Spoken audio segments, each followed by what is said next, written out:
이제 현대 중동의 탄생인데요. 지금까지 배운 걸 간단히 정리하면 1차 세계대전이 현대 중동의 탄생에 있어서 1차 대전이 가장 중요하고요. 그 과정에서 이제 동맹국, 그러니까 동맹국 하면 독일이 가장 우선이고, 그 다음에 이제 여기 이제 우리 합스부르크 왕가가 주축이 된 오스트리아 헝가리 왕국 제국이 있었죠. 오스트리아 헝가리. 이게 이제 약간 유보적이었고요. 동맹이 유보적이었고. 그 다음에 연합국이라는 싸움이죠. 연합국. 연합국은 영, 불, 러. 러는 이제 세모로 해서 계속 나중에 빠지게 되죠. 1차 세계대전은 거기 후반에 가서 빠지게 됩니다. 뭐 우리가 잘 알다시피 1차 세계대전하면 1914에서 1919년까지 외우고 있고, 그 다음 그 사이에 뭐가 있었냐면 러시아에서 1917년에 볼셰비키 혁명이 있었죠. 그 과정에서 러시아가 빠지게 되고, 러시아가 빠지는 그 순간 이제 미국이 개입을 하게 되는 거고요. 그럼 여러 가지 뭐 전쟁에는 여러 가지 이유가 있겠죠. 여기서 가장 중요한, 그야말로 요즘 뭐 방아쇠가 됐거니 요즘 뭐 트리거란 말 많이 쓰는데, 방아쇠가 되는 사건은 사건이라기보다는 그러니까 뭐 우리가 뭐죠, 사라예보에서 뭐 총성이 울리고 그것 때문에 2차 세계대전이 발발했다고 하지만 괜히 총성이 울리면 아니겠죠. 실제로 가장 큰 사건은 바로 오스만 투르크를 어떻게 오스만 제국을 어떻게 이제 해결할 것인가가 문제였다. 오스만 제국은 1400년대 후반에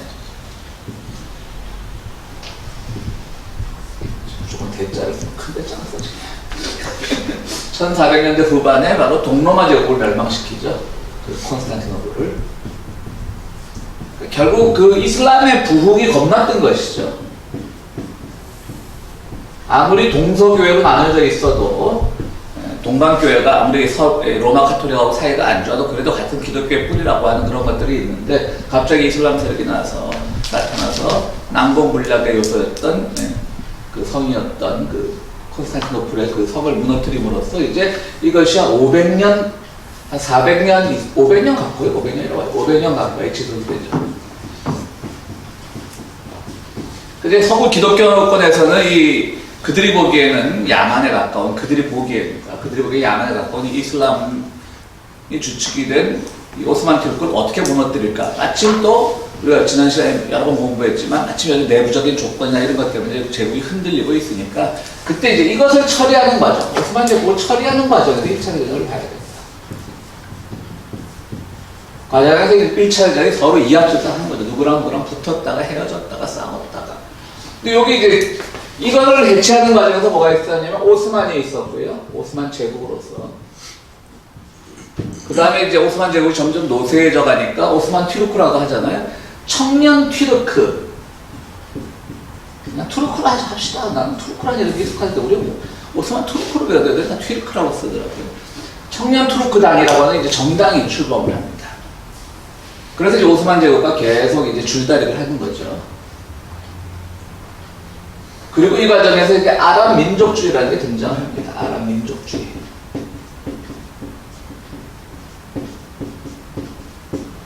그러니까 뭐 그 아랍 쪽에서도, 중동 쪽에서도, 터키 쪽에서도 그야말로 아랍고 지금 우리가 흔히 말하는 사우디 그쪽을 중심으로 민족주의 운동이 막 일어나기 시작했던 거죠. 오스만이 약해지니까. 이것도 셋이서 이제 서로 뭐 붙었다가 헤어졌다가 뭐 하면서 이제 여러 가지 갈등이 이제 증폭이 되고요. 이 과정에서 이제 외세가 개입하면서 어느 쪽에 붙었을 때 이쪽으로 붙고 하여튼 복잡해져요. 그러니까 엄청 복잡하더라고요. 그러니까 책 이렇게 두꺼워요. 그러니까 이걸 공부하면서 이걸 우리가 꼭 알아야 되나 싶은 사건들, 세세한 것들이 다 했어요. 그러니까 백과사전적 책으로는 이제 의미가 있는데 정말 전체적으로 역사를 한눈에 보기엔 조금 좀 방대한 책이더라고요. 그래서 서로 외세가 개입하게 되고요. 이 과정에서 1차 대전이 발발하고 또 미국이 이제 국제무대에 처음으로 등장을 하는 거죠. 1차 대전 후반기에. 그 얘기를 이제 우리가 하게 되는 건데, 그 얘기를 하는 과정에 여러 가지 요소들이 많이 나타나고요. 오늘 이제 후반부에 나올 텐데 재밌는 게 러시아 이제 볼셰비키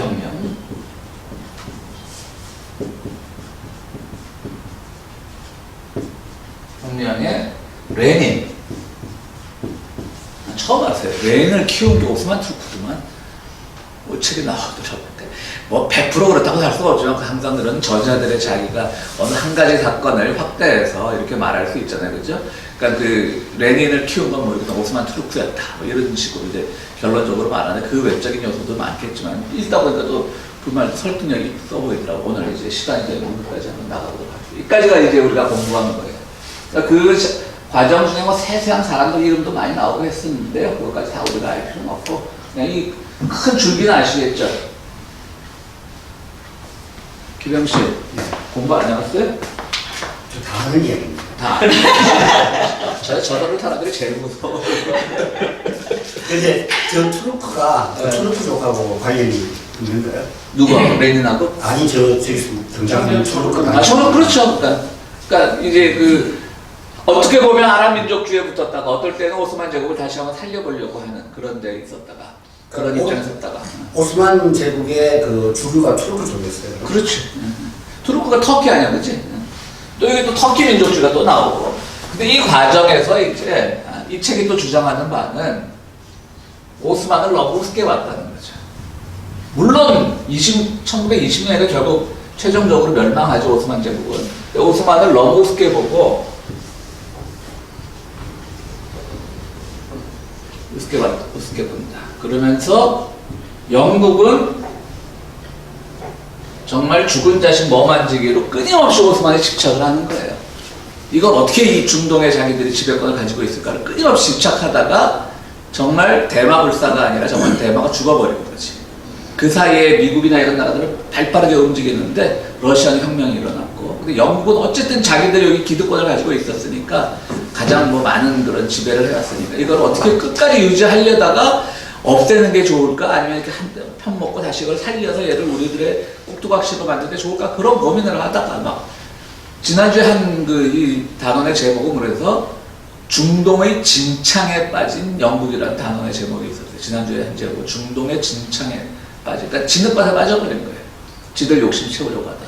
그럼 영국은 또 뭐냐, 산업혁명이 제일 먼저 일어났음에도 불구하고 석유에 대해서는 그렇게 욕망을 갖지 않았다는 거죠. 그러니까 뭐 1910년대 그때 석유가 오늘날처럼 전기가 막 휘황찬란하고 막 자동차가 다니고 비행기가 날아다니고 그런 세상은 생각 못했던 거죠, 이 사람들도. 그 석유가 얼마나 중요한 가치인지 생각 못하고 중동을 차지하는 건 오로지 인도를 지키기 위해서, 식민지 인도를 지키기 위해서 인도로 가는 길목이니까 그걸 우리가 하다 보면 스웨즈운하도 있고 뭐 이런 데만 관심을 가지면서 계속 중동을 어떻게 하면 그들이 중동의 세력권을 유지할 수 있을까를 고민하다가 결국 2차 국방부에 가면 처칠이 결국은 좀 극단적으로 얘기하면 처칠이 중동 문제를 패착함으로써 다 말아먹었다, 뭐 이런 식의 약간 결론을 내리더라고요. 근데 이 책을 또 비판한 다른 책들을 보니까 또 너무 처칠 책임론으로 돌리는 건 좀 심하다, 그런 또 다른 글들도 있더라고요. 어쨌든 그렇게 하면서 지금까지 해왔던 것이고요. 오늘은 이제 그 후세인이라고 하는, 우리 지난주에 공부했던 사람입니다, 지난 시간에. 이거 저거 고목사님, 이거 우리 지우개가 그게 예, 너무 많이 써서 그런가? 이제 많이 약품을 써서? 그게 오도판이 이것도 코팅 따로 하는 게 있나 본데? 전자 시판하면 살아나는 계시죠. 또 다른 게시 안 받았어? 그렇게 장기병 목사가 헌금을 해야 돼.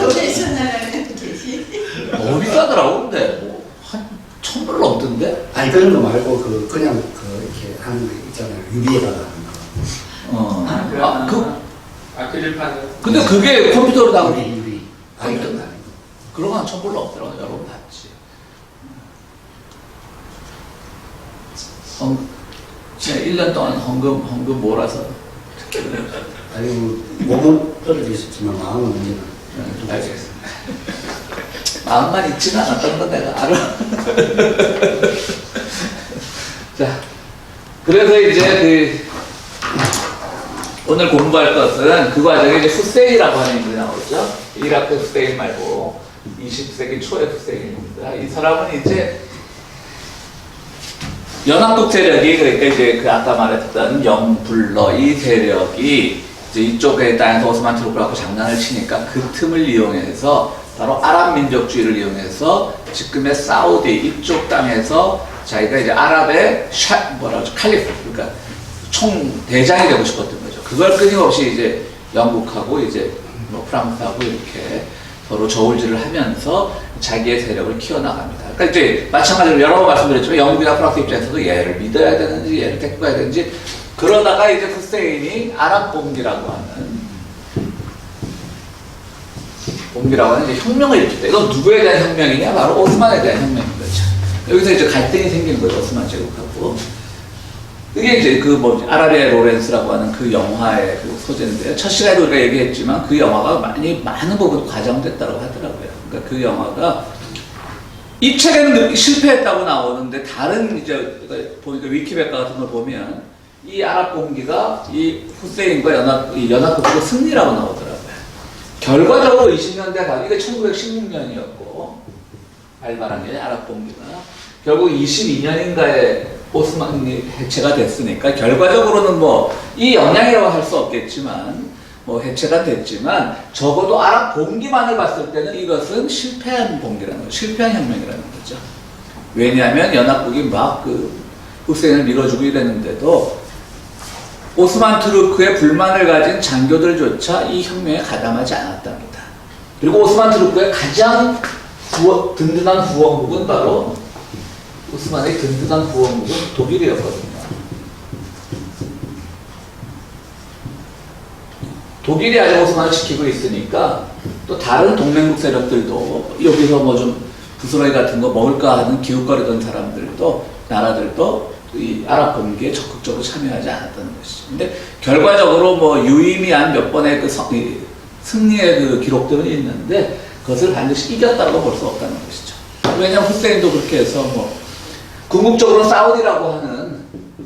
사우디아라비아라고 하는 나라가 출범하는 계기는 됐지만 어느 날도 아니지만 일체된 뒤에 자기가 아랍 민족 전체를 아우르려고 하는 장악하려고 하는 그런 시도는 실패했다는 점에서 후세인 봉기가 성공한 봉기라고 볼 수 없다라고 하는 것이죠.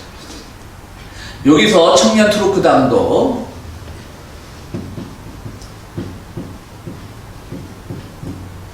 아랍 민족주의에 대해서 이제 굉장히 청년 투르크당도 지지하는 입장이었지만 오스만을 물리치려고 하는 그런 연합국들의 저희를 보니까 반드시 또 이 혁명에 함께할 수 없다라고 하는 것이죠. 첫 시간 기억나시죠? 첫 시간에 우리가 어떤 다른 책, 오스만 제국과 기독교의 관계라고 하는 서울대 이 무슨 교수가 썼던 책을 잠깐 소개를 했었는데 둘째 시간인가 그 짧은 책이라 그 책에 보면 다시 한번 얘기하면 오늘 처음 온 분들을 위해서 다시 한번 얘기하면 그 책에서 서울대 동양사학과의 이 무슨 교수인데 여성분인데 이분이 제가 터키에서 공부할 때 경험한 걸 보면 두 가지 얘기를 해요. 하나는 터키 남자가 자기한테 와서 막 하소연을 하더라는 거지. 터키 남자는 이제 터키는 가장 자유로운 그거잖아요. 무슨 이슬람 국가잖아요. 그러니까 뭐 술들도 잘 먹어요. 거기 또 여성들은 또 히잡 같은 거 잘 안 쓰고 다니는 여성들도 많고 멋진 여성들도 많고. 그러니까 이 사람은 술을 먹는 거예요 이제. 그러니까 이슬람의 율법에서 술을 금지하지만 터키에서는 무슬림이라서 술을 못 먹고 그러지 않아요. 그러니까 이걸 보고 왜 터키에 선교사들이 많은 줄 알아요? 개신교 선교사들이 터키를 만만하게 보는 거예요. 제대로 술도 먹고 자유로우니까 이슬람 율법에 대해서 우리가 빨리 그야말로 기독교인 입장에서 보면 구제해 줄 수가 있다. 그런 입장이 있어서 한국 여성 선교사가 계속 어떻게 그 관계를 맺게 된 터키 남자한테 계속 술 끊으라 그런다고 이제 이 무슨 교수한테 얘기를 하는 거예요. 불만을 터뜨리는 거예요. 그래서 그 사람이 거기서 이제 자기는 또 하나의 에피소드라고 소개를 하는 거죠. 그렇게 만만하게 보지 마라. 터키 사람들이 그렇게 무슬림 같지 않고 자유롭지만 그렇게 뭐 기독교에 넘어가고 그런 사람 아니다라는 것이죠. 그리고 또 하나의 이제 에피소드는 뭐냐면 또 하나는 한 가정이 터키 남자랑 결혼을 했어. 그런데 자기가 교회 나가는 걸 남자가 금지는 안 한대요. 터키 여성이. 터키도 한인교회가 있으니까. 그러니까 이 여성이 또 이제 거기서 공부하고 있는 이 교수한테 와서 하는 말이 조금만 있으면 내가 시댁 식구들도 전도할 수 있을 것 같아. 시댁 식구도 굉장히 내가 교회 나가는 것에 대해서 아주 열린 마음을 갖고 있다. 그러니까 이 교수의 결론은 착각하지 말든지. 쉬워 보이지만 그 사람들이 쉬운 사람들이 아니라는 거죠. 바로 이럴 때, 지금 아까 뭡니까? 청년 투르크당도 오스만의 포갑성이나 이런 것들, 멸망해가니까 빨리 어떻게든지 다시 자기들의 무슬림 제국의 그 영화를 되살리기 위해서 운동을 하는 과정에서 오스만을 무너뜨려야 되는 것이 선결 과제이긴 하지만 동시에 생각하기에는 왜 생각에 입혀 있어? 하면서 이 후세인의 봉기를 직접적으로 적극적으로 밀어주지 않았다는 것이죠. 그러니까 이건 완전 지리멸렬이 됐고요. 누구도 뭐 성공한 사례는 별로 없어요. 그러니까 영국이 개입을 해가지고 겨우 뭐 몇 번 전쟁에서 이긴 것이지 그 즉시 즉각적인 성공이나 뭐 혁명은 성공 못했던 것이죠. 그도 얻은 것이 없어. 그가 그 아랍을 다스리는 제후가 되거나 뭐 정말 칼리프가 되거나 그랬으면 모를까 그것도 아니고요. 그렇기 때문에 성공할 수가 없었다는 것이죠. 그리고 이제 독일이 또 이제 오스만과의 든든한 후원국이 되면서 이 혁명은 더욱더 힘들어졌고요. 그래서 오스만군이 지원하는 독일 괴뢰 정부가 또 재미있는 것은 오히려 페르시아에 서게 됐다. 이란이죠. 이란에 또 다른 독일의 괴뢰 정부가 서게 됐고요. 저는 이 중동 공부를 하기 전까지는 독일은 그나마 뭐 아프리카나 이런 데 식민지가 별로 없었잖아요. 뒤늦게 강대국이 됐으니까. 프랑스나 스페인은 전통적인 강대국보다는. 그런데 꽤 식민지를 갖고 있었더라고. 중동 쪽에 독일도, 아프리카 쪽에도 갖고 있었고요. 몇 개. 나중에 뭐 1차 세계대전 끝나면 다 뺏겼지만. 그러니까 다른 얘기지만 1차 세계대전 끝나면서 히틀러가 부각할 수 있었던 이유는 그 1차 세계대전 끝나면서 너무 독일인들의 그 자존심을 상하게 했다는 거지, 연합국들이. 그 1차 세계대전 처리하는 과정에서 나라 많이 뺏기고, 뭐, 땅 많이 뺏기고 이러고, 뭐, 전비를 물어내야 되고, 뭐, 그러면서 왜 우리 어릴 때 뭐, 사회시간에 배운 거 있잖아요. 독일인들의 절약정신. 절약은 절약이 없어서 그렇게 사는 거지. 휴지 한 장도 접어쓰고, 뭐. 저희 어릴 때는요, 미국 사람들 굉장히 절약한다 그랬어요. 학교에서 바른생활 시간에 배울 때. 독일 아니고 미국도. 미국 가보면 뭐 냅킨도 접어쓰고 와보니까 웬걸 환경오염에 죽어들이더만 완전. 어쨌든 그러면 독일이 여기서 이제 또 계속 이제 죄고 있는 것이고요. 그러면서 이제 페르시아, 이란에는 또 독일의 괴뢰 정부가 서게 되고 그 과정에서 이제 아프가니스탄도 그건 이제 중간중간 나오는 얘기들입니다. 뭐 주류와는 상관없지만 2차 중간중간에 나오는 얘기들인데 아프가니스탄은 또 독일이 자기들 맞는 그런 친오스만적이고 친독일적인 정권을 세우려 또 실패하고 그 아프가니스탄도 대단한 나라예요. 이번에 미군 철수한다 그러죠. 아프가니스탄에서 대단한 나라예요. 누구도 그 땅에 발을 붙이지 못해요.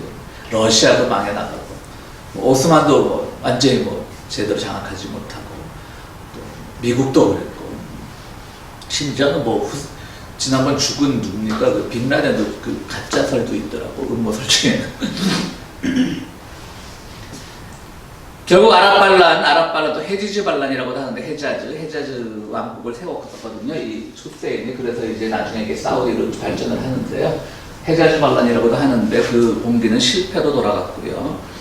결국 아랍 민족주의는 오스만 투르크하에서 아랍 민족의 어떤 독립권과 자치권을 요구하기 위해서 한 거지만 그것을 요구하는 그걸 요구하는 그 아랍의 반란을 보는 서방의 세력은 그들에게 독립 자치권을 주기보다는 요것들을 어떻게 해서 이 땅을 우리가 계속 이 땅에 대한 지배권을 가질 수가 있을까? 그래서 지난 시간에 공부했던 사이크스 피코 회담이라는 게 있죠. 제가 사는 시티 이름이 피코 리베라라. 피코가 미국 사람인 줄 알았더니, 아니 영국 사람인 줄 알았더니 사이크스가 영국 사람이고 피코는 프랑스 사람이더라고요. 영국 프랑스 연불회담이에요. 연불회담. 그래서 회담 이후에 이제 이 연불회담이 결정한 건 뭐냐면은 이제 이 아랍이 정리가 되면, 중동이 정리가 되면 어디는 영국이 가지고 어디는 뭐 프랑스가 가지고 다 회담한 거예요. 근데 러시아는 그때 이쪽에 관심이 없었어요. 러시아는 독일을 막았는데 모든 전력을 기울이고 있었기 때문에 관심이 없었어요. 잘 아는 그 마지막 자르 니콜라이 2세도 직접 자기가 독일에 참전을 하잖아요. 그래서 독일에 참전하는 동안 자기 그 궁은 비워두고 그 궁에서는 그야말로 그 유명한 사건이 일어나게 되고 왕비와. 자, 그러면서 이제 그 피코 회담을 하는데 나중에 볼셰비키 혁명 이후에 러시아 측에서 이걸 다 따버린 거야. 소외되어 있던 차에 또 어차피 자기들은 못 먹을 중동이니까 얘들이 니들 무시하고 이런 회담에서 이렇게 나눠 먹겠단다라고 하니까 지금 막 이 중동 쪽에서 정말 이제 서방 세계에 대한 불신이 점점 깊어지게 되는 것이죠. 그 결국 1914년 말에 오스만 투르크는 결국 독일과 함께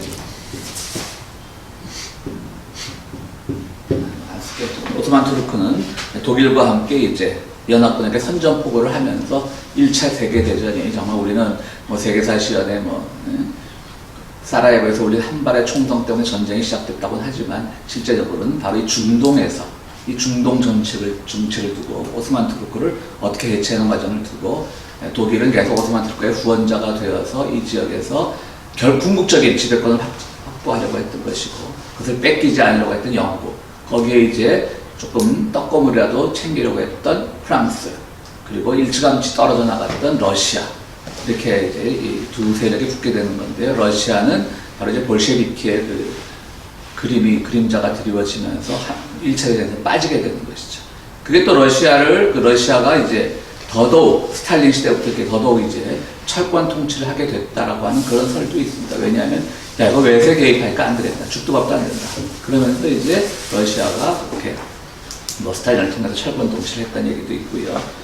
어쨌든 그렇습니다. 그래서 영국과 프랑스는 순위파나 시아파 이런 세력들이 가지고 있는 종교적 차이나 그런 율법적 차이, 문화적 차이를 전혀 고려하지 않고 나라를 나눔으로써 문제가 더욱더 증폭됐던 것이고요. 그것은 결국 서방 세력들이 뭐 아프리카를 침략할 때도 마찬가지였지만 그들 나름대로의 그런 다양한 그 문화적 배경인데 그걸 무시하고 자기들의 근대주의적 관점에서 보면 다 야만이 늘어보이는 거지.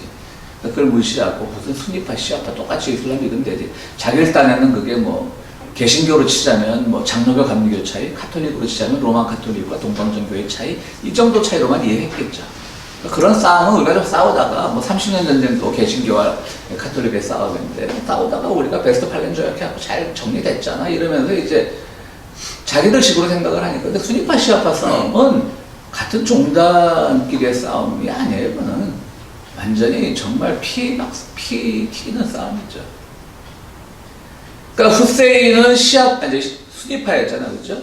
근데 이라크는 또 하필이면 시아파 나라예요.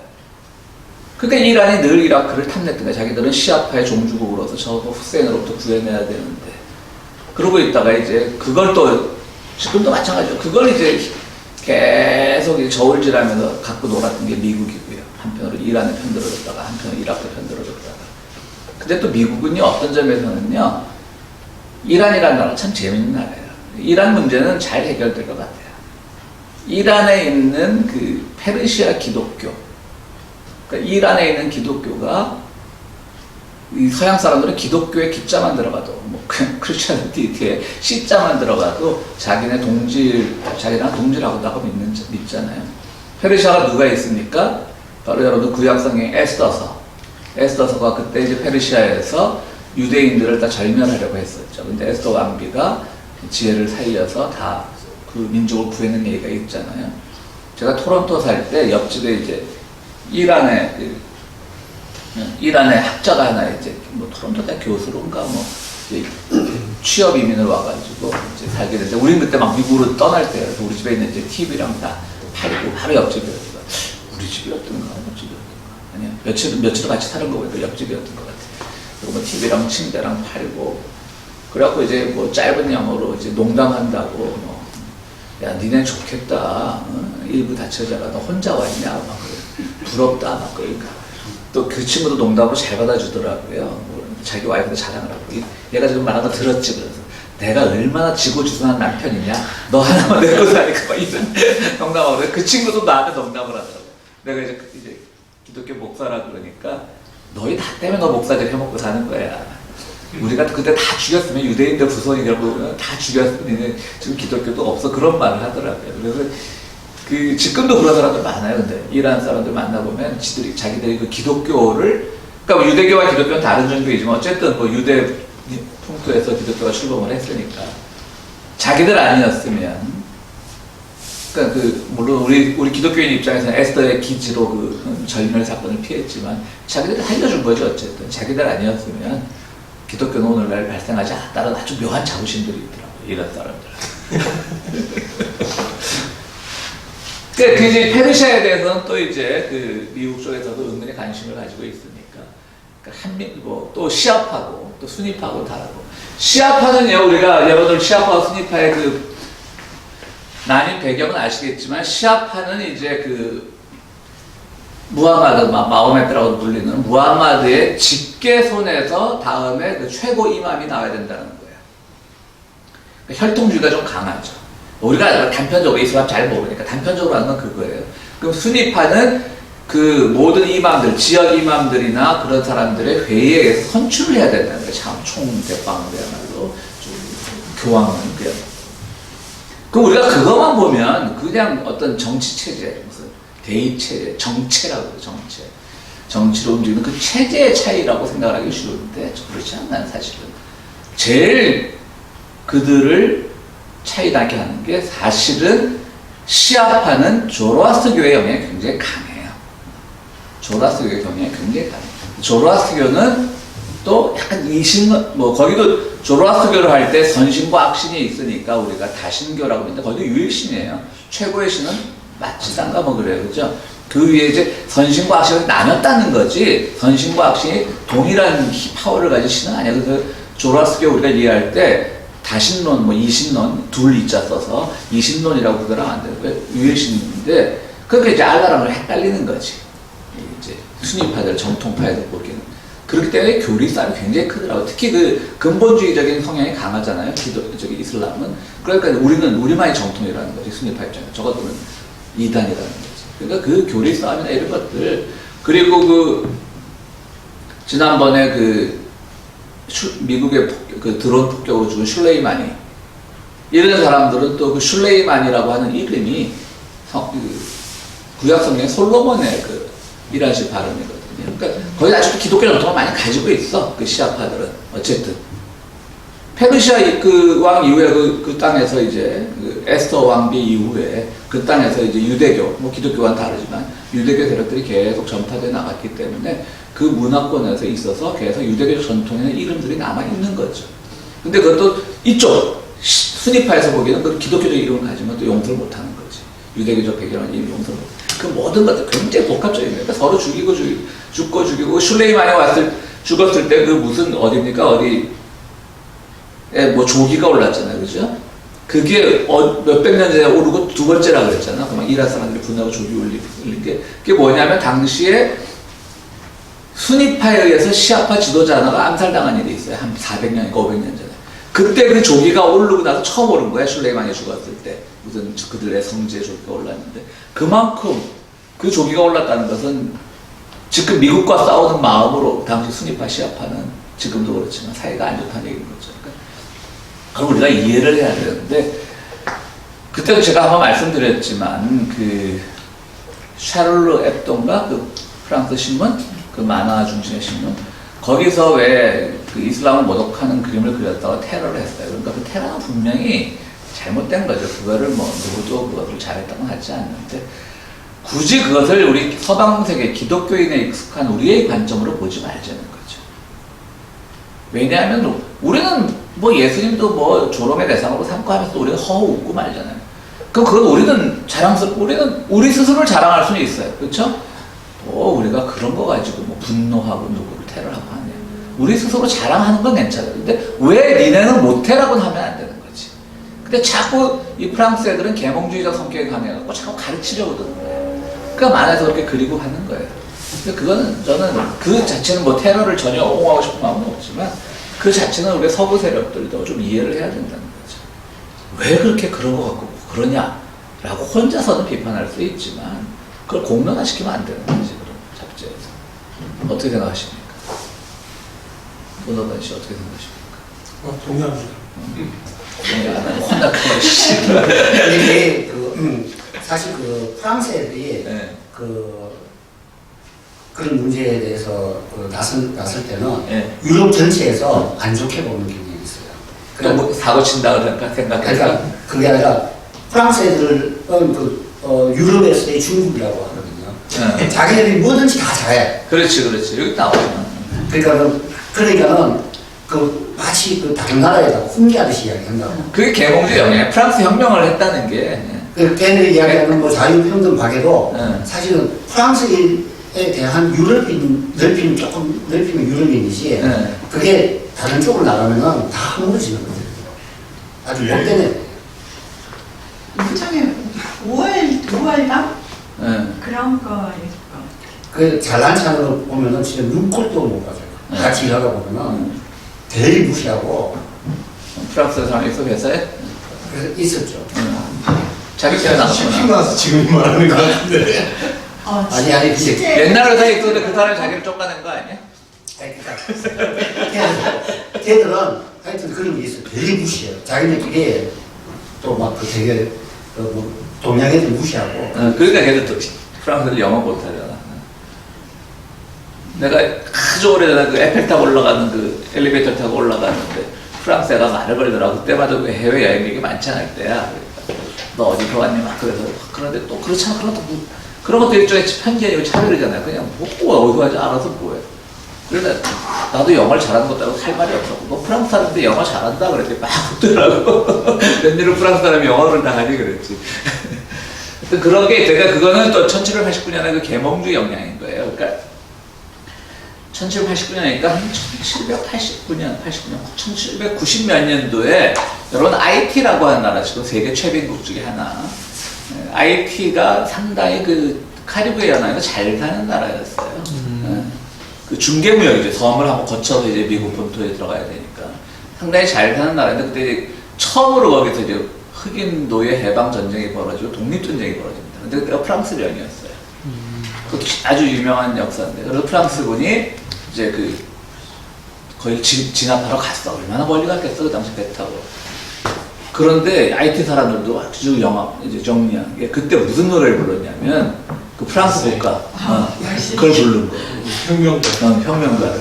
그러니까 이 군인들이 우리가 몇 년 전에 저거 부르면서 저기 봉건 체제를 무너뜨려야 돼 저거 축으로 싸움 하고 막 이러다 결국 물러났죠. 그래서 많이 독립한 거야. 뭐 그 독립이 결국은 뭐 하이리는 아주 그거에 대단한 자부심이잖아요. 첫 흑인 노예 해방군. 해방군. 근데 또 IT 역사도 보면요. 그거 알죠? IT에 그러니까 프랑스 애들 들어오고 또 아직 영국 들어오고 이러면서 IT 돼지가 다 그야말로 멸종을 했어요. IT 돼지가 그렇게 품종이 좋고 뭐 정말 육질이 좋고 그랬대는데 미국 놈들이 지들 오면서 돼지 이름은 다 저거잖아. 영국식 이름이잖아. 요크셔, 뭐 바크셔. 그걸 다 바꾸면서 왜냐면 걔들은 그 이제 뭐 이런 좀 뭐라 그럴까 그 풍토병이 강한 거지. 그야말로 돼지 것처럼 아무거나 막 먹는 거지.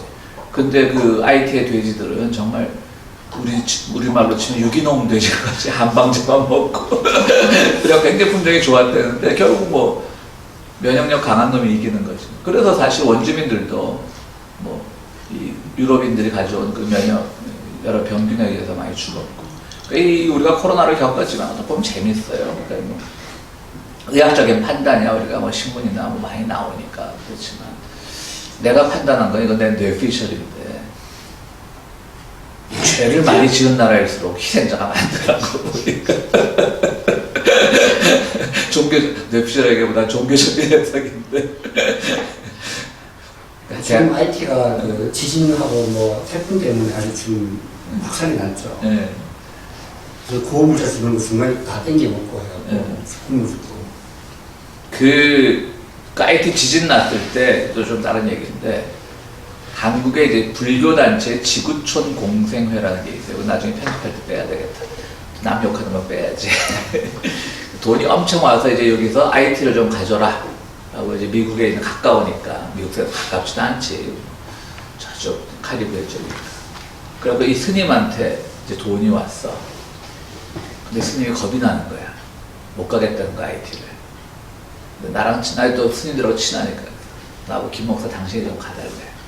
나야 좋지. 차비도 해주고 난 여행하는 거 좋아하는 사람인데 그럼 나도 겁이 없잖아. 그까짓 거 뭐 지진 나고 뭐 풍토병 돈다 그러는데 그 IT는 그때 이제 우리가 가려면은 그 예방주사 세존이라고 말라리아 맞고 가야 돼. 그거 맞고 가면 되는 거지 뭐. 갔어요. 근데 정말 못 살더만.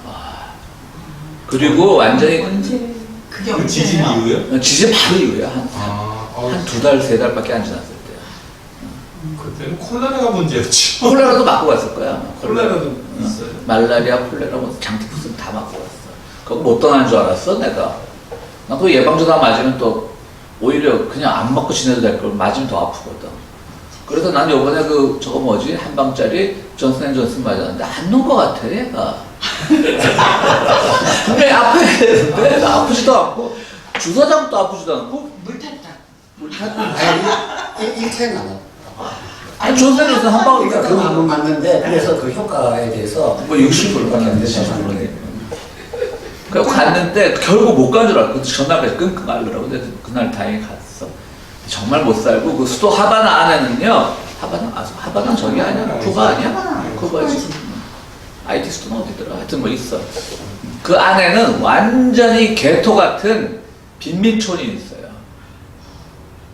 거기는 그야말로 저기 못 들어가. 누구도. 공권력도 못 들어가. 정부도 뭐 그렇고. 어떤 영화를 봤는데 그런 비슷한 그런 걸 그린 영화가 있는데 그 안에서 완전히 새로운 그 안에 지도자가 있어. 그리고 완전히 국가는 그리고 근처 잠깐 한 두 발 한 10m 들어가 봤어. 그 텐트 다 여기 홈리스 수준보다 더 떨어지는 거예요. 살고 있더라고. 근데 그들이 그러니까 좀 그 개토 지역 외곽에 사는 사람들도 이제 조금 내부에 사는 사람보다 좀 소외된 사람들 거기서 또 변두린 거야 개토 안에서도. 그래서 그래 좀 착하더라고. 당신들 나가라고 여기다 큰일 난다고. 그리고 한 발 들여놓고 사진을 찍고 나왔지. 그 무서운 데 들어가 봤다고. 어떡한 IT 얘기 나왔는데 하여튼 IT도 그런 프랑스 계몽주의 얘기하다. 프랑스 계몽주의 하면 그 계몽주의 영향이 뭐냐면 그 프랑스 68혁명으로 이어지잖아요. 그것도 그 사람들이 자부심이 대단하잖아. 68혁명. 68혁명은 또 재밌는 게 그 유대인 학생 하나가 그 파리의 소르본 대학 말고 뭐 지금은 다 파리가 1대학, 2대학 학교가 바뀌었지만 거의 뭐 2위권 대학인 어느 대학에 이제 프랑스로 말하면 우리 한국식으로 말하면 전국체전 같은 게 열려가지고 거기 전국체전을 위한 그 수영장을 지으러 갔는데 그 이제 문화체육부 장관이 이제 학교를 돌고 있는데 한 유대인 학생이 와가지고 담배불을 빌려달라고 그러는 거야. 아저씨 라이터 있어요? 뭐 성냥 있어요? 그러는 거야. 그러니까 아무리 유럽이라도 그건 그렇지. 일개 학생이 장관이 지금 뭐 수영장 짓는데 뭐 그러니까 근데 어떻게 또 TV 카메라 있는데 프랑스인데 또 쿨한 척 해야지. 빌려줬어. 그런데 또 이 친구가 시비를 걸려고 하는 거지. 그래가지고 수영장 짓지 말고 남녀가 같이 쓸 수 있는 기숙사나 지어달라. 뭐 이러면서 거기서 이제 좀 학교 측에 문제 제기를 하고 장관 쪽에서 뭐 이러다가 이제 68혁명이 시작이 됐거든요. 그러니까 그거에 대한 자부심도 대단하지. 그것도 보면 자기들이 어떤 포스트 모더니즘을 이끌었다라고 하는 그런 생각들이 대단한 거죠. 그러면서 또 프랑스는 그 당시부터 이제 뭐 마오이즘이니 뭐 이런 것들이 이제 아주 모든 프랑스 사상을 이끌어 나가는, 그리고 우리가 잘 아는 뭐 알투세르, 그 다음에 들레즈, 그 다음에 바디우, 또 뭐 이런 사람들이 그 과정에서 어느 쪽에 줄 설 건가를 계속 하다 자기들의 철학을 발전시켜 나가는 거죠. 맨 처음엔 다들 이제 이것은 새로운 계급혁명이라고 봤던 사람이 이제 알투세르고요. 이거 새로운 계급혁명이라고 그랬다. 너무 또 이렇게 자유주의로 나가니까 한 발 빼고, 그리고 또 일종의 이제 프랑스 노조에서는 이 68혁명이 막스 사상과 결합할 부분이 있는가를 고민하다가 접근하다가 또 아니다 하고 싶으니까 나왔고, 그런 지금 우리나라가 그 민주당하고 정의당의 갈등 이런 것처럼 그런 진보와 그 사이의 중도 세력 간의 갈등은 다 있고, 우리가 무엇을 할 것인가. 그러니까 이제 프랑스 노조는 거기서 정치 쟁점화해서 정치 세력을 키우려고 하고 싶었는데, 또 68혁명 하는 그 주체들은 이 정치 세력이 아니라 이거 문화혁명이라고 하는 그런 중국 문화혁명은 아니지만 그런 입장을 가지고 있었기 때문에 또 뭐 노조하고도 서로 줄다리기 하다가 또 노조와의 연대가 실패하고, 결국 68혁명도 결국 뭐 폭력성이 없진 않았죠. 폭력적인 건 아니었기 때문에 또 결국 진압이 되고 뭐 그랬던 걸까가 있죠. 어쨌든 프랑스는 그래요. 그 과정에서 나중에 미국이 이제 여기 또 개입을 하게 됩니다. 그러면서 미국이 개입을 하면서 영국은 더더욱 더 갈등을 하게 되죠. 여기서 어떤 인물이 나오냐면 케인즈가 나오더라고. 케인즈. 우리가 뭐 전 경제학을 잘 모르니까 케인즈 이론이라고 있잖아요. 경제학에서 간단히 설명해 주십시오. 케인즈는 이제 경영학 맞죠? 경영에서 배우지 않았어요. 사실 경영에서 다른 건 아니에요. 경제학인데 네. 그 고전 자본주의는 시장에게 모든 걸 맡기는 거고 케인즈는 정부가 적극적으로 관여를 해야 그 고전 자본주의는 그 아담 스미스가 고전 네, 자본주의인가요? 그렇죠. 네. 뭐, 보이지 않는 손, 시장이 알아서 한다. 그 케인즈는 정부의 개입. 그 우리 한국에 하게 케인즈 정책이 좀 유효합니까? 케인즈식 뭐. 그 지금은 시장은 사실은 다 신자본주의가 휩쓸고 있는 거고 근데 결국은 정부가 하는 것은 결국은 다 이제 케인즈 안에 그거 하는 거인데 지금 사실 미국도 케인즈 아니에요. 지금 통화 엄청나게 풀고 재정정책 쓰고 이게 어떻게 이게 자본주의야. 그렇지. 다 빨갱이 되는 짓이지. 그러니까 우리 뻘통들이 보기에는. 알겠어. 케인즈도 그 당시 영국에 보던 장관이었더라고요. 그러면서 이제 미국이 갑자기 개입을 하니까 이제 우리는 뭐 미국한테 꼼짝 못하게 생겼다. 이런 말도 책에 나오고요. 어쨌든 그러면서 이제 이 과정에서 뭐가 나오냐면 바로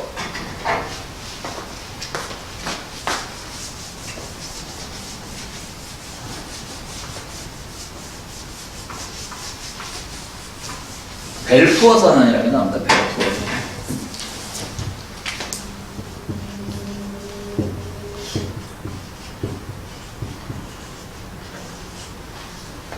기덕씨 오늘 집에 가서 그 아마존 봐갖고 이거 하나 좋은 거 있으면 검색해줘. 전문가가 봐야지 내가 갖다 또안 봐가지고.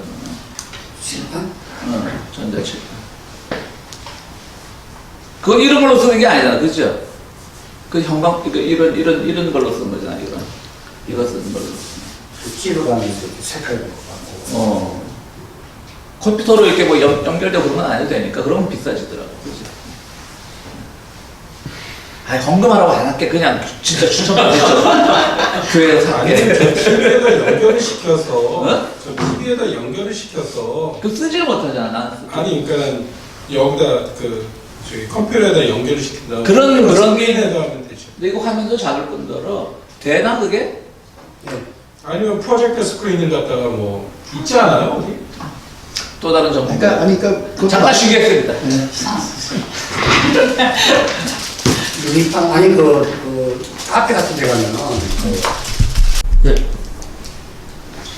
자, 그 다음에 이제 우리가 유대인들, 벨포선을 하려다가 제가 잠깐 쉬자고 했던 건 유대인들 얘기를 먼저 해야 되는데요.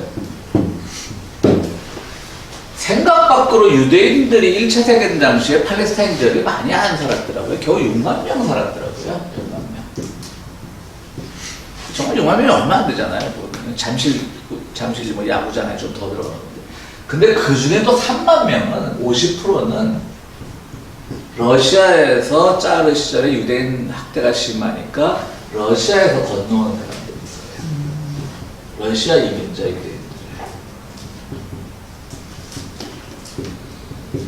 유대인들인데 이 러시아 이민자 유대인들은 이제 이 6만 명의 유대인들은 당시만 해도 오스만의 이제 지배에 있었던 것이죠.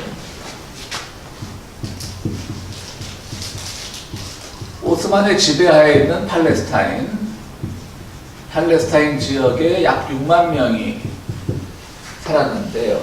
6만 명이 사는 과정에서 그 중에 3만 명이 러시아의 이민자니까 오스만이 보기에는 러시아는 또 연합국 쪽이잖아요. 그죠? 그러니까 계속 이 사람들을 의심했다라는 것이죠. 그런데 이 지역에서 이제 오스만 지역을 이제 오스만의 의심을 먹기 위해서 의심을 벗어나기 위해서 이제 많이 노력들을 합니다. 심지어는 그 동맹국의 입장에서 오스만을 지키는 전쟁에도 자발적으로 참여를 합니다. 처음 알았어요. 그러니까 참 그 지역에서 그때 여러분 벤구리온이라는 이름 많이 들어보셨죠? 그 사람이 그 소위 말하는 그 초대 수상. 초대 수상이었나? 어쨌든 그 농업혁명, 그러니까 뭐 이스라엘하고의 자발적 뭐 키부츠인가 그런 그거 한 사람의 대표적인 인물이 벤구리온인데 벤구리온이 아예 수비대 창설을 제안을 했대요. 오스만에다가. 우리가 외세 침으로부터. 그러니까 우리가 2차 대전 이후에 그러니까 참 히틀러가 이런 말하면 그렇지만 히틀러 때문에 유대인들이 오히려 세계에서 지금 지배적인 위치를 차지하게 됐고 뭐 특정 인종이 뭐 세배를 지배한다는 건 말이 안 되지만 뭐 그것도 뭐 일종의 음모설이긴 하지만 그러나 실질적으로 우리 눈에 보이는 많은 부분에 있어서 유대인들의 활약이 뛰어나고요. 그러니까 결국 히틀러의 그 만행이 그런 결과를 냈는데요. 1차 세계대전 당시만 해도 그렇게 종교적으로 뭐 다르지만 자기들 지역이 침탈당한 것에 대해서는 못 참고 오스만에 대해서 이제 우리가 수비대를 만들겠다 했는데 오스만은 계속 의심을 하는 거죠. 거기에는 러시아계 이민자가 많으니까 쟤들은 우리 오스만의 식민이 아니라 짜르의 식민이라는 생각이 있었다고 하는 것이죠. 그러니까 결국은 1918년 후반에 가서 이제 벤구리온은 자기가 제안했던 그 수비대를 가지고 오히려 이제 또 연합국 쪽에, 영국 쪽에 붙게 되는 그 과정에서 이제 다 똑같은 거죠. 이 책에서는 이제 오스만을 너무 우습게 보고 안 건드려도 될 내관을 건드린 것처럼 책을 쓰고 있지만 오스만도 또 유대인들을 그렇게 믿지 못했던 건 사실이고요. 그리고 이미 너무 자기들이 견디기에는 쇠락해져 있었고 뭐 500년 끌어왔으면 많이 끌어왔죠. 400년 이상 끌어왔으면 너무 쇠락해져 있었고 그런 것들이 여러 가지로 이제 나오는 것이죠. 그 과정에서 이제 아주 재밌는 사람이 하나 나옵니다. 이거 처음 들은 이름인데요. 겔판트라고 하는 겔판트입니다. 유대계 러시아인이에요. 유대계 러시아인. 아주 재밌는 사람. 이 사람이 또 파이루스인가 뭐 하여튼 뭐 가명으로도 알려져 있어요. 가명을 쓴다는 건 뭐죠? 혁명가라는 얘기죠. 숨어서 활동하는. 이 사람이 거의 뭐 레닌과 당시에 쌍벽을 이루는 그런 러시아계 유대계 러시아인인데 그런 사람이었던 거예요. 그러니까 짜르 왕실을 이제 무너뜨리기 위해서 하는데요. 그러니까 지금 내가 이 책을 읽다 보니까 이 책은 그런 말은 안 나오는데 이 겔판트가 누구냐면 엥겔스야 엥겔스. 마르크스에 대한 엥겔스. 그러니까 실제로 같은 사람이라는 뜻이 아니고 마르크스가 그냥 생거지였잖아요. 근데 엥겔스는 또 완전 자본가였잖아. 큰 공장을 가지고. 근데 마르크스가 공부할 수 있도록 뒷돈을 많이 대주잖아. 엥겔스 독특한 인물이죠. 자기 자본가였는데 그야말로 프롤레타리아 운동 그 사상가를 지원을 했어요. 보니까 이 겔판트는 또 유대인이라 그런지 부자였던 거예요. 그러니까 레닌을 끊임없이 후원을 했던 거예요. 그러면서 자기도 끊임없이 레닌의 도움 없이 자기도 또 러시아 어느 지역에서 노동자 총파업을 또 주동을 해. 자기가 자본가면서. 그리고 성공한 또 경험도 있어. 작은 성공이지만 큰 성공은 아니고. 그 겔판트라는 인물이 참 재밌더라고요. 그래서 둘이 이제 이렇게 이제 또 겔판트가 누구냐면 좀 빠졌는데 로자 룩셈부르크라고 아시죠? 그 헝가리 출신인가 근데 그 여성 그 완전히 사회주의 혁명가고 사상가였죠. 우리 이제 이거 끝나면 로자 룩셈부르크도 한번 공부해야 되는데 로자 룩셈부르크하고도 친분이 있었고요. 그 다음에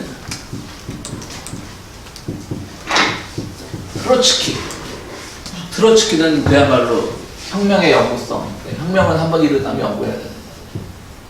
영구성 이런 거 주장하다가 이제 나중에 뭐 스탈린한테 쫓겨나서 결국은 이제 남미 어디입니까? 남미 멕시코도 왔고 파라과이가 어디 니카라과가 왔더니 니카라과에도 그 트로츠키 흔적들이 많이 있더라고요. 남미 여행을 하다가 결국은 뭐 쓸쓸하게 죽었는데 사실은 기본적인 공산주의 사상에서 보면 사실 트로츠키가 맞죠. 그렇죠? 그러니까 이 책에도 나오는데 레닌은 초기에는 사회주의 운동을 하면서 사회주의라는 게 뭐예요? 공산주의라는 게 프롤레타리아에겐 국경이 없다는 거예요. 그렇죠? 그러니까 민족 이런 거 없는 거야. 계급이 우선인 거야. 그러니까 레닌은 그 사상에 철두철미했는데 자기랑 같이 사회주의 혁명하는 애들이 자기 나라에 문제가 생기면 다들 간다는 거지. 나라를 구하러. 저런 것들이 다 있어. 레닌이 보기엔 저거는 진정한 사회주의자가 아닌 거야. 자기는 지금 러시아를 제국을 해체하고 러시아 짜르 정권을 붕괴시키고 모든 세계 어떤 공산주의 사회가 도래하는 그런 걸 만들고 싶은 꿈을 가지고 있는데 자기랑 같이 일하는 애들이 맨날 뭐 조국이 뭐 위기에 처하고 조국에 가고 그러니까.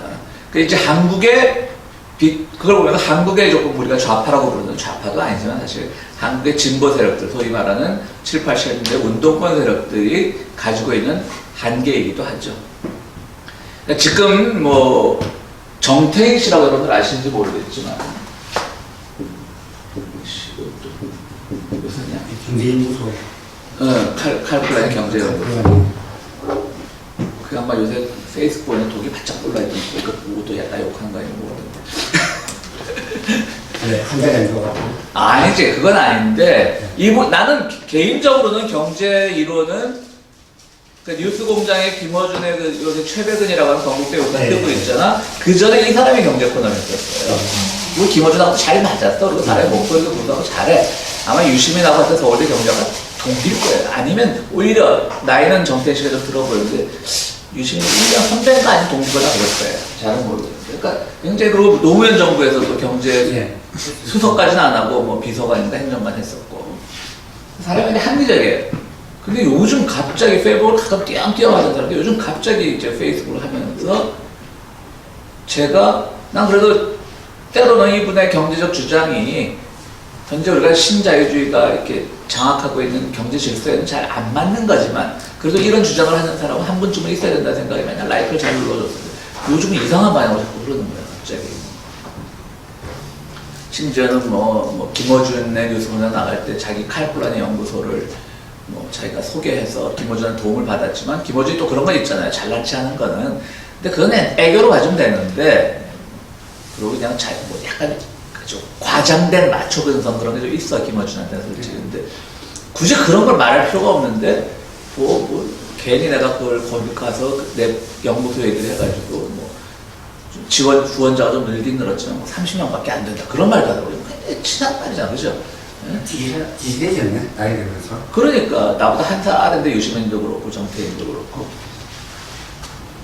그러니까 이제 사람들이 한국도 이 지금 정의당이라고 상징되는 그 세력들이 이 사람이 정의당 당원이거든, 결성 당원이거든. 지금도요? 그러면. 페미니스트예요? 근데 거리에서 별로 언급을 안 하더라고. 근데 이 사람이 지금 그걸 보면 정의당이 이제 궁지에 몰린 것을 타개하기 위한 일환으로서 이제 문재인 정부의 경제정책. 나도 문재인 정부의 경제정책 나도 비판하지, 당연히.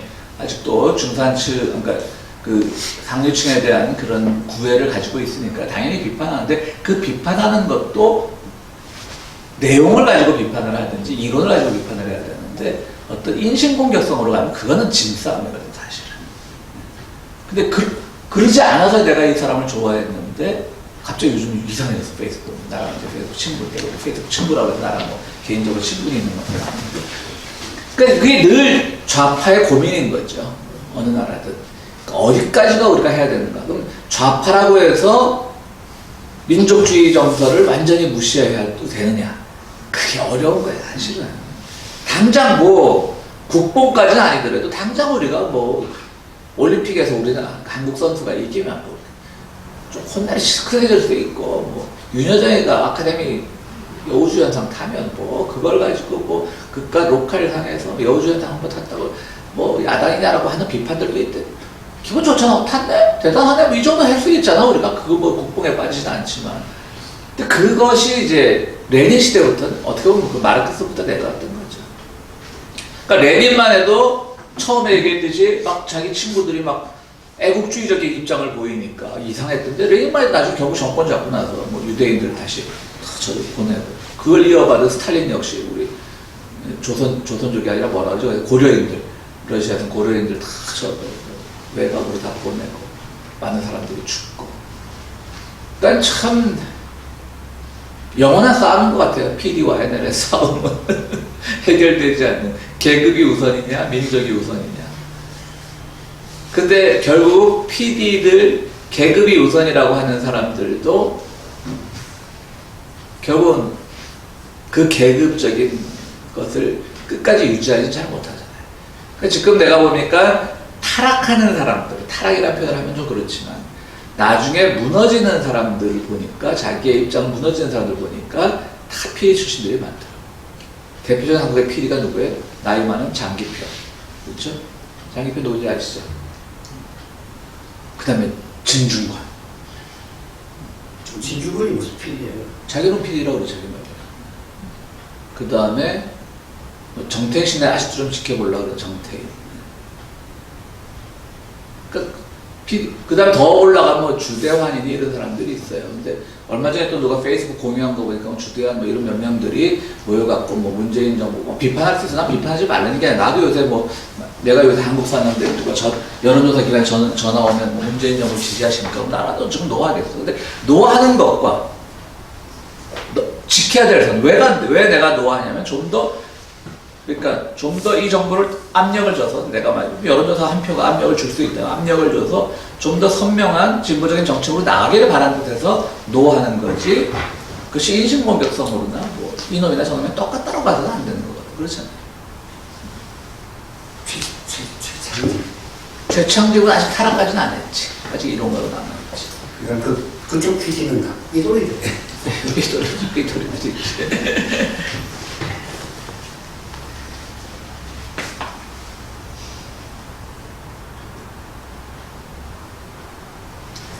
그러면서 이제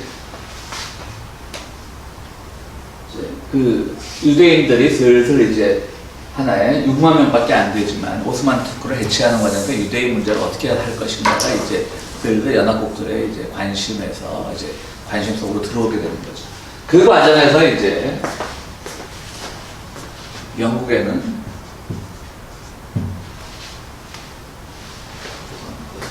왜 이렇게 이름이 많이 나오는지. 영국에는 로이드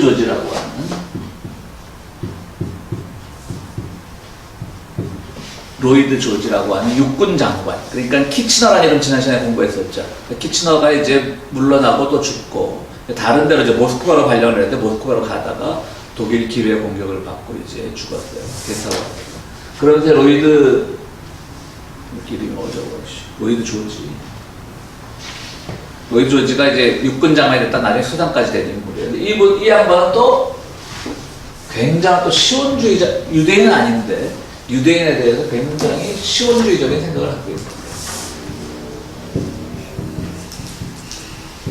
그리고 이 사람은 지금 오스만 투르크를 물리쳐야 될 이유가 거기서 아르메니아를 비롯한 기독교인들 대학살이 일어나고 있으니까 이거를 방지해야 되는 거, 그런 걸 갖고 있었던 거예요. 그다음 프랑스에는 또 누가 등장했냐면 이때 클레망소라고 하는, 그러니까 1917년쯤에 이제 그 영국 프랑스의 지도부가 다 바뀌게 되는 거예요. 프랑스는 클레망소라고 하는 사람인데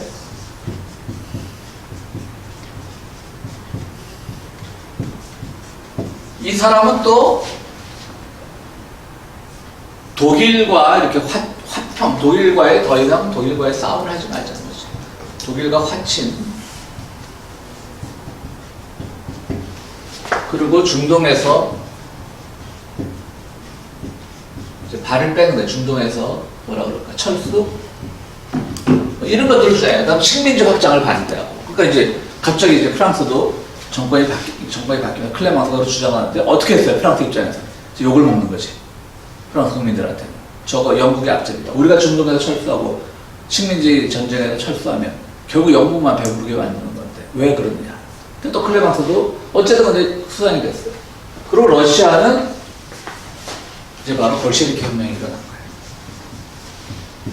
러시아는 레닌의 등장으로 볼셰비키 혁명이 일어난 거예요. 우리 레닌 공부할 때도 여러 번 얘기했지만 레닌 사실 볼셰비키 혁명 당시에는 스위스에 있었어요. 스위스에. 자기도 볼셰비키 당이었지만 볼셰비키 혁명이 성공할지 몰랐던 거예요. 왜냐하면 이론에 맞지 않아. 마르크스는 영국의 그 산업혁명 당시에 그 공장 노동자들이 막 길거리로 내쫓기고 하는 그런 가난한 환경에서 공장 노동자들에 의해서 혁명이 일어난다고 봤어. 프롤레타리아 혁명이. 근데 아직 러시아는 그런 공장 노동자들이 프롤레타리아의 주체가 되기에는 아주 먼 사회였어요. 그러니까 농민들이 많으니까 레닌 자체도 이 혁명의 성공을 못 받은 거야. 근데 공장 노동자나 농민이나 배고프긴 마찬가지고 농민들이 싸우면 더 무섭지. 그냥 공장을 기계 멈춰버리고 어디 공장 사이에 도망가면 그만이지만 농민들은 그 손에 모든 호미, 삽, 도끼 뭐 다 있잖아. 그러니까 이제 레닌도 그래서 이제 그 스위스의 쭈리에 숨어 있었던 거죠. 근데 그것을 끊임없이 끌어내는 사람이 바로 게르칸텐데. 그리고 당시 이제 독일 정부에다가 독일하고 러시아는 그러니까 니콜라이 2세 때 독일하고 러시아 사이가 안 좋았으니까 독일에다 계속 레닌의 그 안전보장을 니들 좀 책임져 주라. 그런 걸 하면서 독일의 이 레닌이라고 하는 굉장히 크게 될 인물이다. 라면서 레닌을 계속 독일에 이제 소개를 하니까 독일은 또 오스만 투르크가 가까웠잖아요. 오스만 투르크 쪽에서도 야 제가 하면은 러시아 정도는 우리 쪽에서 빠질 수 있을 것이다. 라고 하면서 끊임없이 이제 또 오스만 투르크 쪽에서는 이제 러시아를 어쨌든 연합국에서 빼려고 하면서 레닌이라고 하는 새 인물을 짜르이스는 너무 이제 독일하고 척을 졌으니까 레닌이라고 새 인물을 부각시키는 거예요. 그러니까 그 역사적 환경 속에서 레닌은 이 체계만 따르면 뭐 역사적 있는 없는 사실을 말한 건 아니지만 또 그게 다라고는 할 수가 없잖아요. 레닌이 수석된 데 있었는데 이 체계만 따르면 레닌을 키운 거는 뭐 나를 키운 건 서정주가 뭐 구할이 바람이었다는 것처럼 레닌을 키운 것은 구할이 독일과 오스만 투르크 거야 하고 게르판트하고 또 유대인이야 게르판트한테 그러니까 러시아는 아무런 역할을 하지 않고 유대인 게르판트와 독일과 오스만 투르크가 어쨌든 그 중동에서의 자기들의 지위 확보를 위해서 레닌이 필요했던 거지.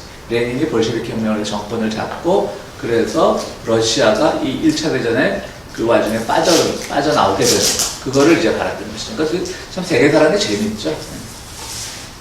안 얽혀있는 게 없는 거예요. 그러니까. 아까도 말했듯이 참 프랑스 대혁명과 IT가 그렇게 얽혀있고 여러분 그 필리핀 제가 뭡니까 아나키스트 책을 한번 읽었는데요. 필리핀이나 이런 나라들이요. 우리가 알기로는 뭐 박정희가 등장하기 전까지는 필리핀이 우리보다 잘 살았고 박정희 덕분에 뭐 우리가 뭐 있고 했고 그건 맞는 말이긴 하지만 필리핀이 사실은 아주 그 잠시 우리의 기억 속에 나의 기억 속에 우리 세대의 기억 속에 초기에 잘 살던 필리핀이 아니라 거의 18세기 이후에 이쪽에서 아시아에서는 일본 다음으로 알려진 나라가 필리핀이더라고요. 굉장히 그 지리적 조건을 잘 이용을 했고 그리고 모든 그 사회주의 운동, 아나키스트들이 거기에 모여서 모든 지적인 활동들이 일어나고 혁명적인 활동이 일어났고 그게 또 IT랑 연결을 맺고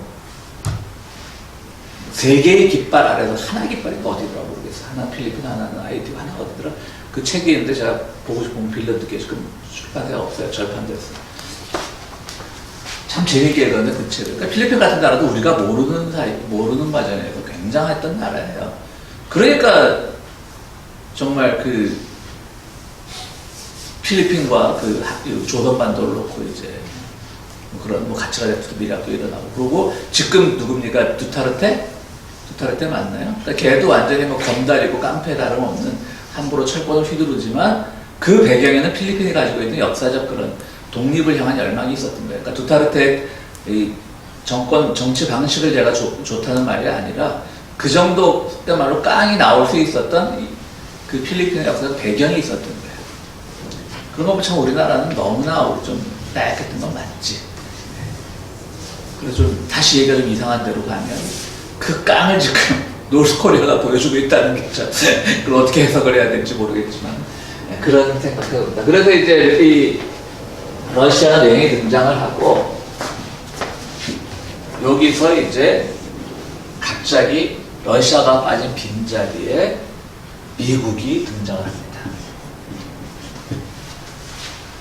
이것이 바로 잘 아는 윌슨 대통령입니다. 우리가 잘 아는 민족 자결주의.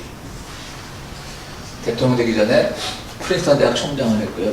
몇 번 말씀드렸지만 왜 임시정부에서 이승만에 대해서 못마땅했고 부정적이었는데 왜 이승만을 초대 대통령으로 뽑았는지 제가 말씀드렸죠. 윌슨이 막 이제 국제적으로 크니까 윌슨이 프린스턴 총장을 했어. 이승만은 프린스턴에서 박사학위를 했고. 그러니까 한국 사람들이 보기에는 둘이 친구로 아는 거야. 그냥 프린스턴 대학이 뭔지도 모르고 총장하고 어떻게 박사과정 학생하고 친구가 될 수 있겠어. 뭐 나중에 만약에 그게 고려된대 뭐 정책적으로 우리 프린스턴 출신이야라고 해서 학연에 의해서 뭔가를 판단해 줄 수 있을지 모르겠지만 그런 이제 일화도 있습니다. 그렇게 해서 이제 미국이 등장을 하게 되는데요. 이게 재밌는 내용이 있어서 한번 제가 읽어드릴게요. 책을 이게 내가 쓰고 있는 게 뭐지? 원노트 이게 편하더라고. 중간중간에 쓰기 귀찮은 건 책을 그냥 찍어서 올렸는데도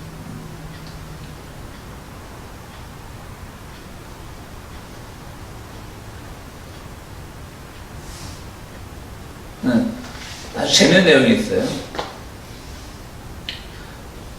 목사 할아버지와 장로교 것도 그러니까 나랑 같은 교회 다닌다. 우리 PCUS지 그러니까 할아버지도 장로교 목사였고 아버지 장로교 목사였대요. 아버지를 둔 윌슨은 이 책을 그대로 한번 읽어드리겠습니다.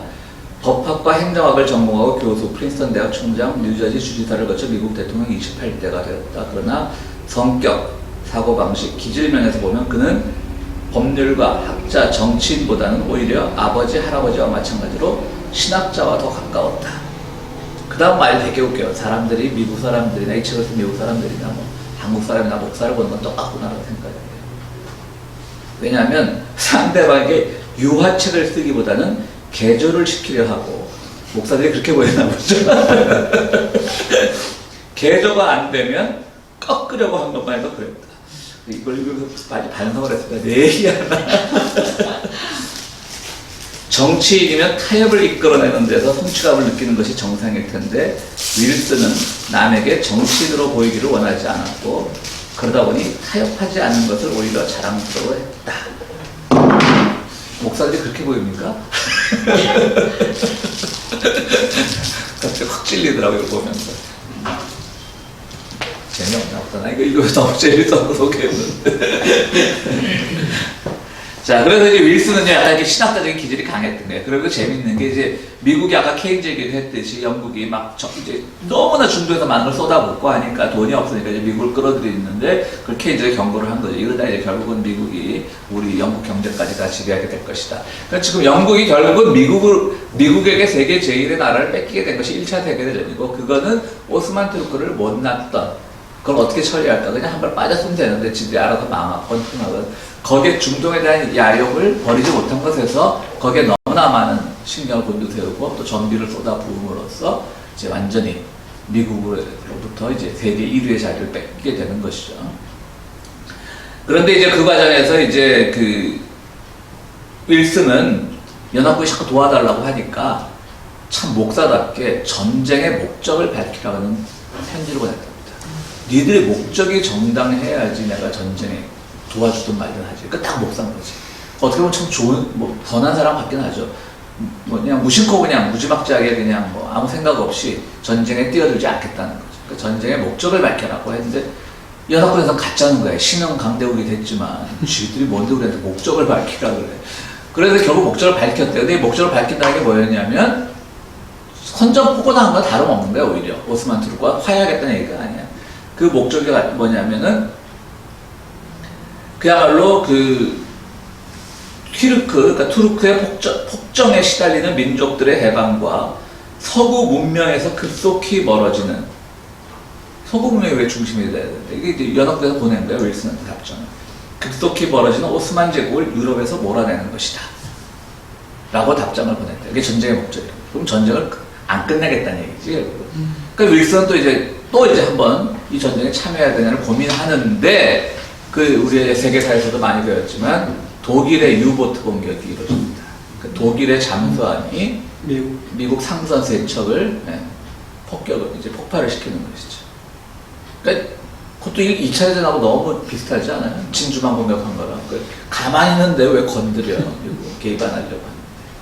그러면서 이제 미국이, 그러고도 윌슨은 굉장히 좀 뭐라 그럴까요? 그럼 이건 독일에 대한 응징이지 전쟁에는 개입하지 않겠다. 그리고 독일의 응징에 도움이 되는 연합국들을 돕는 것이지, 그냥 목사들이 좀 말을 복잡하게 하잖아. 나중에 욕 먹으려고. 뭐 그렇게 하면서 오히려 그게 그때 이 책에서는 미국이 깊이 개입하지 않음으로써 전쟁의 피해를 최소화할 수 있었다는 거죠. 그리고 영국 같은 나라들은 이제 너무 깊이 개입하면서 나라가 이제 엉망이 됐다고 하는 것이죠. 그 과정에서 영국 또 한 번 이제 살아남는 방법을 택하면서 벨푸어 선언이라는 당시의 외무부 장관이거든요. 가난한 사람인지 영어로 어떻게 쓰는지 모르겠는데 벨푸어 선언이라고 하게 됩니다.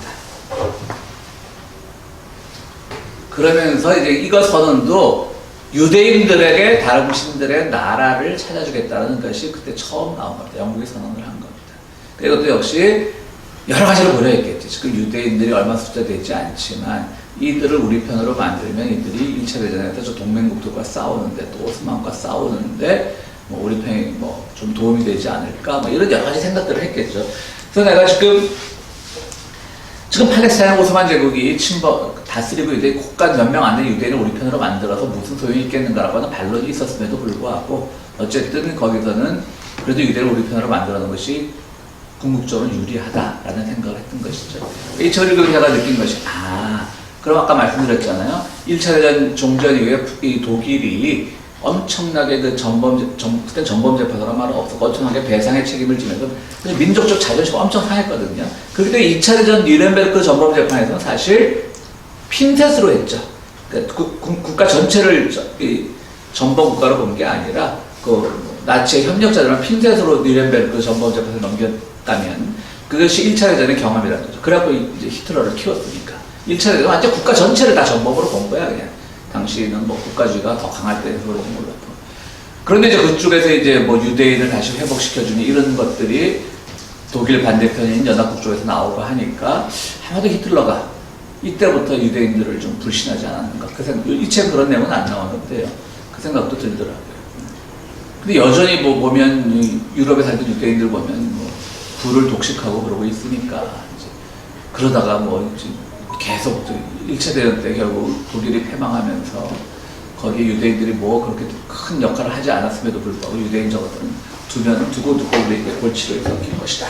이러면서 이제 뭐 벨푸어가 당시 외무장관 벨푸어가 총대를 메고 시원주의자들에게 이제 나라를 찾아주겠다라고 하면서 우리가 또 뭐 경제 뭐 로스차일드 가면 잘 아시잖아요. 그죠? 세계 뭐 몇 대 경제 가문이라고. 로스차일드도 유대인이잖아. 그래서 로스차일드에게 편지를 보냅니다. 그건 뭐냐? 우리가 시원의 나라를 찾아줄 테니까 영국의 정비 좀 꾸어도 이 얘기죠. 그래서 막 로스차일드에게 벨푸어가 엄청나게 정말 속된 말로 그냥 빨아주는 그런 편지를 보냅니다. 그러면서 이제 그 유대인 정책이 이제 나왔던 것이고요. 그 과정에서 결국 유대인 국가는 안 세워졌잖아요. 그죠? 그 안 세워진 것도 이쪽에서 뭐라고 말하냐면 결국은 미국이 적극적으로 개입을 했으면 몰라도 아주 한 발 빼는 개입 정책을 하면서 영국을 끝까지 밀어주지 않았기 때문에 당시만 해도 유대인에 대한 그 국가를 회복시키는 데 대한 그 미국은 관심이 없었던 거예요. 영국이 또 한 번 실수한 거지. 힘이 없는데 차라리 미국한테 뭐 손을 먼저 내밀고 몰라도 이게 재벌한테 손을 내밀고 뭐 로스차일드한테 그렇게 외무부 장관이 정말 막 아첨으로 가득 찬 편지를 보낸 걸 보면, 그러니까 이거 보면 이게 이제 벨푸어가 로스차일드에게 보낸 편지입니다. 국왕폐하의 정부를 대신하여 시원주의자들의 염원이 담긴 다음 지지선언문이 내각에 제출되고 승인을 받았다는 사실을 당신께 전하게 되어 기쁩니다. 본 정부는 그 영국을 말하겠죠. 팔레스타인의 유대인의 민족적 고향을 세우는 것에 대하여, 이것도 참 재밌는 표현이죠. 나라는 아니었어요.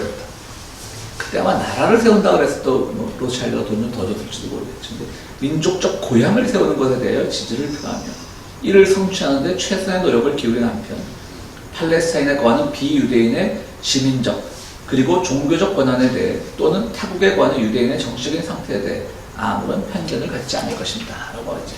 유대인 무시하지 않겠다. 예수를 못 박은 민족이라고 민족적 종교적 편견을 갖지 않겠다. 뭐 이런 말을 이제 애둘러 표현한 것이죠. 근데 뭐 결국 실패하고 거기서 미국이 적극적으로 개입을 안 했기 때문에, 그러니까 도와주지 않았기 때문에 실패한 것이고요. 어쨌든 이렇게 유대인 문제는 중동 문제를 푸는 데 있어서 오늘 뭐 보면 레닌도 관계가 되고 심지어 뭐 한 줄 나왔지만 케인즈 이름도 거론이 되고 그리고 또 뭐 정말 볼셰비키 혁명, 레닌이가 볼셰비키 혁명도 관계가 되고 유대인 국가 선설도 관계가 되고 마지막으로 그 당시에 소위 말하는 여러분 그거 아시죠? 그 프리메이슨 정부, 그러니까 유대인들이 항상 프리메이슨 정부를 이제 주도하며 세계를 지배한다라고 그런 생각들을 다 가지고 있잖아요. 그런데 막 그냥 러시아가 이제 빠지니까, 러시아가 이제 연합국에서 빠지니까 더 심해졌대요. 왜냐면 아까 누굽니까? 얘가 유대인이잖아. 근데 얘 주도로 레닌이라고 하는 인물이 컸잖아. 그리고 그 레닌이 크니까 러시아는 빠졌어. 그러니까 연합국은 세가 약화됐지. 물론 러시아가 있었다 그래서 러시아도 그때 뭐 아주 강대국은 아니었으니까 뭐 크게 도움이 됐겠냐. 그러니까 이 서부 유럽 중심에서는 유대인 그 공포론이 막 이제 부각을 하는 거죠. 쟤들이 프리메이슨 맞다. 막 그러면서 이제 그 당시에 뭐 존 버컨의 39 무슨 말인지 모르겠는데 39계단이라는 책이 있다고 합니다. 소설이. 그 소설의 일부를 제가 읽어드리고 이 책에 나온 건데 저는 그 소설을 직접 보지 못했는데요. 모든 정부와 군대들의 배후에는 지극히 위험한 사람들이 꾸미는 거대한 지하운동이 전개되고 있다. 발칸 전쟁에서 일어난 일들, 한 나라가 느닷없이 승리하게 된 것, 동맹이 맺어졌다 깨진 이유, 어떤 사람들의 종적이 묘연해진 까닭, 군자금의 출처가 석연치 않았던 것, 이것들 모두 그런 운동 때문에 벌어진 것이었다. 러시아와 독일을 싸우게 하는 것이 모든 음모의 목적이었으며 그 배후에는 유대인이 있었고 유대인은 지옥보다 끔찍히 러시아를 증오했다. 그러므로 이것, 괄호 열고 1917년과 볼셰비키 혁명이라고 되어 있습니다. 그러므로 이 볼셰비키 혁명도 유대인 학살에 대한 서력임이 분명하다. 방울뱀 같은 눈을 가진 유대인이 사방에 도사리고 있다. 지금 세계를 지배하는 것은 유대인이며 그들은 짜르 제국에도 적의를 품고 있다. 소설의 내용이랍니다. 존 버컨이라고 하는 사람이 쓴 39계단이라고 소설의 내용이랍니다. 그때부터 유대인들은 왜 그랬을까요? 정말 6만 팔레스타인에 사는 유대인들이 6만 명밖에 안 되는데 뭐 이렇게 겁이 났을까? 근데 그 6만 명이 세계사의 중심에 있으면서 그야말로 볼셰비키 혁명도 배후조전했고 그거는 자기들에 대한 우리가 몰랐죠. 저도 처음 들어 갤판트라이도 모르셨죠. 그러니까 이게 숨겨진 아주 정말 유대인 그들이 보기에는 프리메이슨 주의자들이 보기에는 숨겨진 완전히 악마였던 것이지. 레닌을 발굴해내고 또 러시아계 유대인이고 유대계 러시아인이고 그렇습니다. 그러니까 중동의 문제는 정말 우리는 이때까지 중동에 석유를 놓고 그냥 여러 나라들이 각축전한다 이 정도로만 알고 있었는데 세계사의 완전 중심에 있던 지역이었더라고요. 근대사에 와서는. 그 오스만 투르크가 이제 해체되는 과정이었어요. 네, 오늘은 그만하겠습니다. 수고하셨습니다. 네.